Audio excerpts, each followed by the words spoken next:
এতগুলো মশলা দিয়ে কি করবা? আজকে মশলা গুঁড়া করব। এটা কি গরম মশলা শেষ হয়ে গেছে, এই জন্য অনেকগুলা মশলা নিছি। এখানে কি কি মশলা আসে বিয়াসদের আমি দেখায় দেই গরম মশলার জন্য। হ্যাঁ, গরম মশলার জন্য আমি এখানে কি কি নিয়েছি দেখুন। আমি বলতেছি এখানে লং আছে, তারপরে সাদা গোলমরিচ, কালো গোলমরিচ, জয়ত্রী, এই যে বড় এলাচগুলো যে কালো একটু ব্রাউন কালার, এটা নিয়েছি আমি। তারপরে জিরা, দালচিনি, শাহি জিরা, এই যে জায়গা নেই আমার প্লেটে, কম হয়ে গেছে। শাহি জিরা নিয়েছি এখানে, সাদা এলাচ, তারপরে জয়ত্রী, জায়ফল, এই যে দেখুন কতগুলো নিয়েছি। এগুলো একটু ভাঙবো, এগুলো এতক্ষণ চুলাইছি। এই যে দেখুন আমার মশলার প্যাকগুলা দেখুন, আরো অনেকগুলা, এই যে আরো মশলা আমি একবারে নিয়ে আসি। এখানে আমি কিছু নিয়েছি মেথি, আর কিছু আমি পাঁচফোড়ন নিয়েছি। তারপরে এই যে স্টার মশলা, হ্যাঁ স্টার মশলা নিয়েছি, হ্যাঁ। আর এখানে কাবাব চিলি, হ্যাঁ কাবাব চিলি নিয়েছি। আর জায়ফল, জয়ত্রী, আর তেজপাতা আরও আছে, এই যে জায়গা নেই এখানে, তেজপাতাও নিয়েছি। এইগুলো আমি সবগুলো এখন, এগুলো সবগুলোই প্রায় 200 গ্রাম করে মনে হয়। হ্যাঁ 200 গ্রাম এরকম করে। এই যে প্যাকগুলো, যে প্যাক আমি সব এগুলা ইয়ে থেকে নিয়ে আসছি। সো এখানে জয়ফল 100 গ্রাম দিবেন আপনারা। তারপর গোলমরিচ 50 গ্রাম দেওয়া, তারপর জয়ত্রী দেওয়া 25 গ্রাম, আর হচ্ছে এলাচ দেওয়া 50 গ্রাম। এখানে আর প্যাক আমি ফেলাই দিলাম, এই যে আচ্ছা এগুলো আমি ইয়ে থেকে নিয়ে আসছি। এই যে লবঙ্গ 50 গ্রাম, এই যে তারপর এটা কি রাঁধুনি মশলা 100 গ্রাম। এটা কোন মশলা? এটা কি কোন মশলা? ও এই যে কাবাব চিনি, ও মেথি হইতেছে 100 গ্রাম। এটা রাঁধুনি, আমি এখানেও রাঁধুনি দিয়েছি কিছু। তো মোটামুটি সবই 50 থেকে 150 গ্রাম করে আছে। আর এখন আমি এগুলো একটু ভাঙবো, এটা তো আস্তে দেওয়া যাবে না। এই যে দেখুন মশলা যে এরকমই হয়। এখানে এগুলা আমি বাড়ি দিয়ে ভাঙবো, ভেঙে তারপরে এগুলো আমি সবগুলা ব্লেন্ডারে, হ্যাঁ একটু হালকা করে ভাজবো, ভেজে নেবো। ভেজে নিয়ে তারপরে এগুলা ব্লেন্ড করব।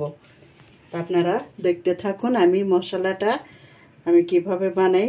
আমি শুকনো মরিচ আমি দেই নেই, যেহেতু এগুলো অনেক কিছু, সব কিছু ঝাল, এই জন্য আমি এক্সট্রা মরিচ দেই নেই। তো দেখতে থাকুন আপনারা। আর বোঝার জন্য কি কি মশলা দিলাম আপনারা যদি না বুঝতে পারেন তাহলে আমারে কমেন্ট করেন, কমেন্ট শেয়ার, পাশে থাকেন, সাবস্ক্রাইব করেন। তার মধ্যে এই যে আমি তেজপাতাগুলো দিয়ে দিয়েছি, আর দালচিনি মিডিয়াম আগুনে, এগুলো আমি এখন এক এক করে সব দিয়ে দেবো। এগুলো যে ভেঙে নিয়েছি দেখুন, প্রায় আধা বাটি হয়ে গেছে সুপারির মতো। আমি একটু বেশি করে নিয়েছি, তার কারণ আমি প্রায় 4-5 মাসের মতো আমি বানায় রেখে দেই। এখন আমি এগুলো দিয়ে দিলাম।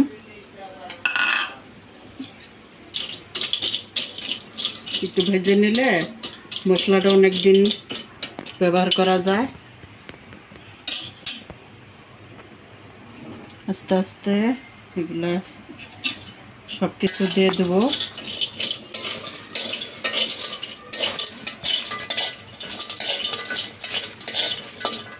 এখন আমি এই কালো এলাচগুলো দিয়ে দেবো। আগে আমি জিরাগুলো দেব না, জিরাগুলো আগে আগে দিলে পুড়ে যাবে।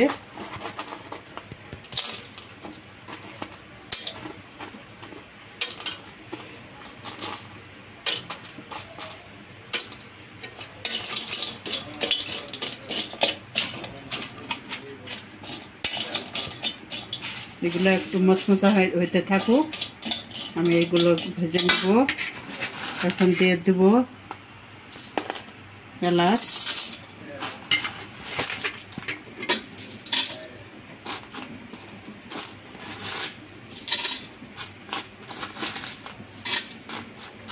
এলাচ পরিমাণ মতোই দিতে হবে। মশলা যেহেতু এগুলো অনেকগুলো আছে, এই জন্য এই এলাচটাও ঠিক মতন না দিলে ফ্লেভার আসবে না। এই এলাচটা হচ্ছে মেইন।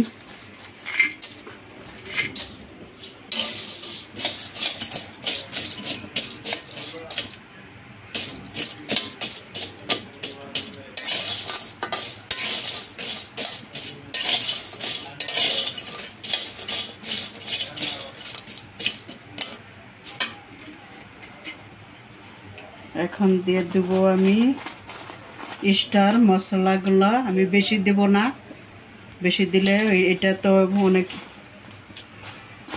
স্ট্রং একটা ফ্লেভার।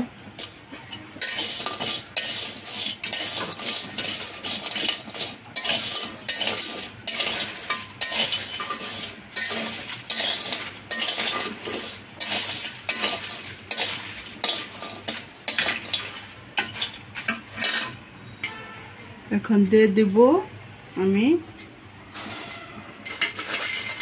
লংগুলো দিয়ে দেব,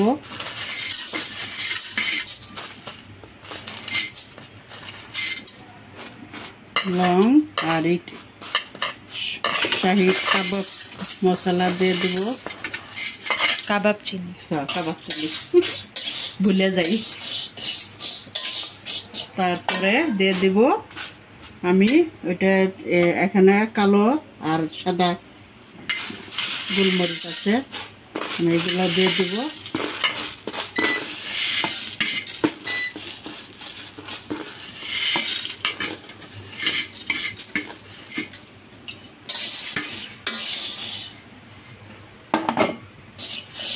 কেমন লাগছে দেখুন তো, সাদা গ্রান কিন্তু অলরেডি এসে পড়েছে। সাদা, তারপরে ব্রাউন কালার, কত কিছু না।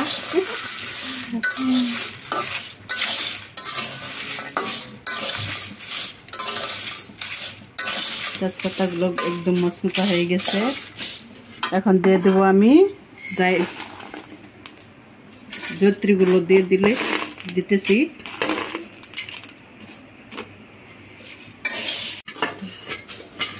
এখন বাকিগুলো দিয়ে দেওয়া হচ্ছে। পাঁচফোড়নটা আর পাঁচফোড়ন আর মেথিগুলো আমি দিয়ে দিলাম। আগে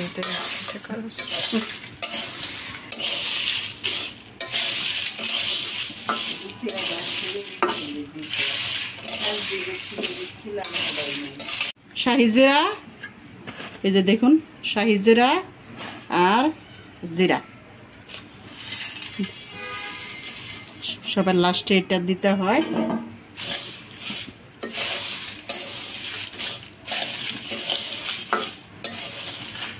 মৌরিটা আমি আলাদাভাবে দেই না, ওই পাঁচফোড়নে দিলেই হয়। মৌরিটা ফ্লেভার একটু বেশি হয়ে যায়, এই জন্য আপনারা যেইভাবে আপনারা করতে ভালোবাসেন, পছন্দ করেন, সেইভাবেই করবেন। আমার মতো আমি করি। এটা কতক্ষণ ভাজা লাগবে? এই যে এখন ভাজা হয়ে গেছে, এখন গুঁড়া করে ফেলতে। হ্যাঁ, ঠান্ডা হওয়ার পরে তারপরে মশলাটা আমি গুঁড়ো করব। তো এগুলো ভাজা শেষ, তাই না? হ্যাঁ, এই যে ভাজা শেষ, একদম মচমচা হয়ে গেছে।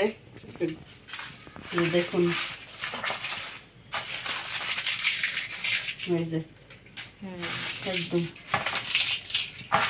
সব কিছু মচমচা হয়ে গেছে। এই যে এখন আমি মশলাগুলো আমি পাউডার করে নেব। বিসমিল্লাহ। বড় বড়গুলো একটু আগে করে নেই,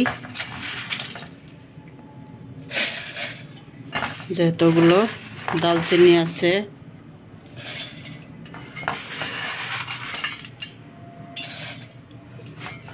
অনেক সুন্দর একটা ফ্লেভার বের হয়েছে।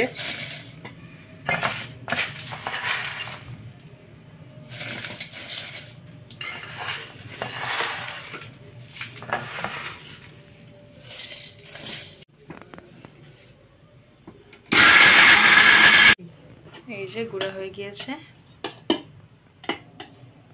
এত সুন্দর ফ্লেভার বের হচ্ছে। আরেকটা দেব।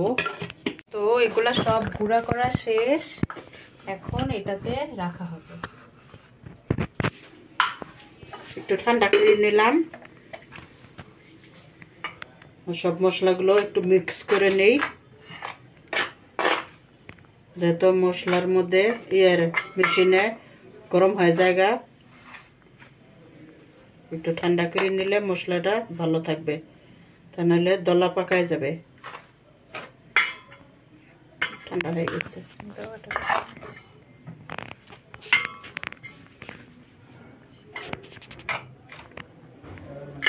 এই বয়ামটা ভরে রাখবো। বিসমিল্লাহ।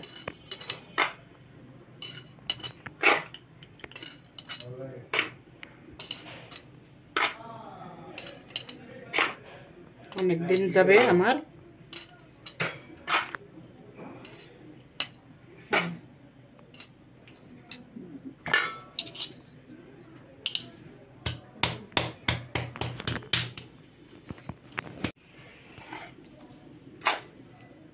আর একটা মশলার দানি আনা লাগবে।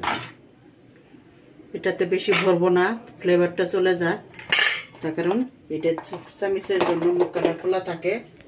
গরম মশলাই রাখছিলাম, এটা তো গরম মশলা রাখবো। সব মিলে প্রায় 300 গ্রামের মতো গরম মশলা, 400 গ্রামের মতো গরম মশলা হয়েছে, মানে 400-500 গ্রাম। চলে যাবে আমার 6 মাস, রোজা পর্যন্ত চলে যাবে, আরো বেশি যাবে। হ্যাঁ।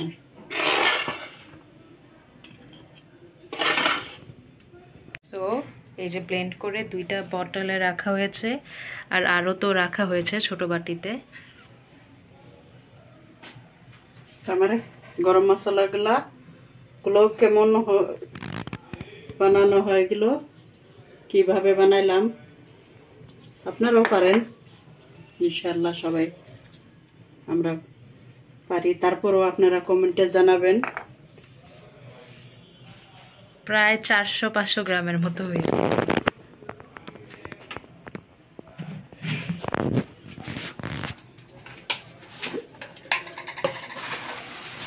সো ভিডিওটা ভালো লেগে থাকলে কমেন্ট করবেন, লাইক দিবেন অ্যান্ড সাবস্ক্রাইব করে রাখবেন। সো আল্লাহ হাফেজ।